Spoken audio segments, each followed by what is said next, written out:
লোকটি খারাপ সঙ্গ ত্যাগ করেছে।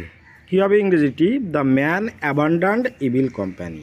ওকে, গুড আফটারনুন টু অল। আশা করি প্রত্যেকে ভালো আছেন। অন্যান্য দিনের মতো আজও বেশ কয়েকটি নতুন সেন্টেন্স নিয়ে আলোচনা করব। আশা করি এগুলো আপনাদের জন্য অবশ্যই হেল্পফুল হবে।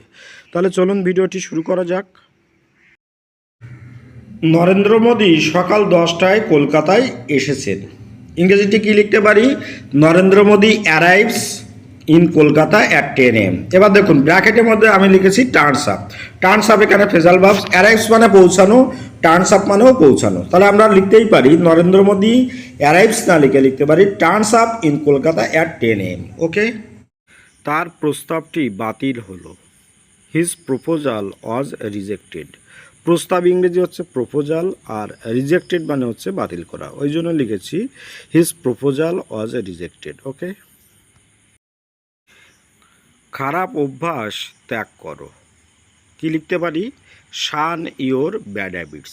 শান মানে হচ্ছে ত্যাগ করা। ওকে, SHUN। আর ব্যাড হ্যাবিটস মানে হচ্ছে খারাপ অভ্যাস। ওই জন্য লিখেছি শান ইওর ব্যাড হ্যাবিটস। ওকে, কলকাতায় ডেঙ্গু ছড়িয়ে পড়েছে। ইংরেজিটি হবে dengue has spread in Kolkata.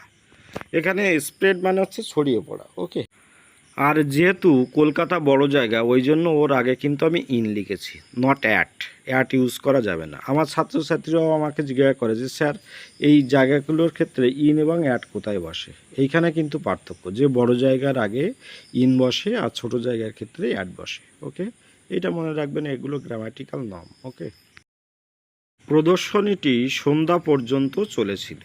কি লিখেছি ইংরেজিটি? The exhibition continued till the evening.